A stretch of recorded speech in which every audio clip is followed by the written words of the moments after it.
Cet endroit fera l'objet d'une surveillance toute particulière. Voici la frontière serbo-macédonienne. Elle se prépare à l'arrivée d'une nouvelle vague de réfugiés puisque la Turquie a décidé de laisser partir ses migrants vers l'Europe. Les forces de l'ordre vont avoir besoin de renforts pour éviter de reproduire le scénario de la frontière grecque. La police hongroise aide ses voisins depuis 2016 en participant à une stratégie de gestion des migrations financée par l'UE.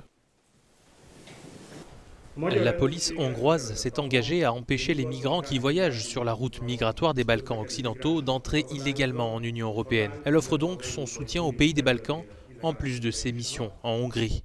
Si les effectifs ont déjà été renforcés en Serbie en janvier, la Hongrie va envoyer 30 officiers supplémentaires dans le nord de la Macédoine.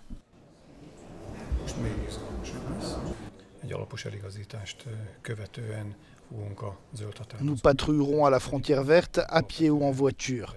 Nous avons différents équipements à utiliser, par exemple des véhicules tout-terrain et des caméras thermiques mobiles. Grâce à notre expertise en matière de contrôle des frontières, nous pouvons aider à réduire la pression migratoire dans le nord de la Macédoine.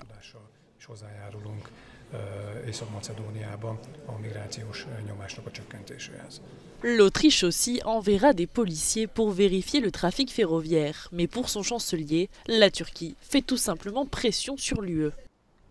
La Turquie fait chanter l'UE en ouvrant ses frontières à des milliers de réfugiés cherchant à fuir vers l'Europe. L'Union européenne ne doit pas faire l'objet d'un tel chantage. Selon des médias de Macédoine du Nord, plusieurs groupes de migrants ont déjà tenté de rejoindre la Serbie ce week-end.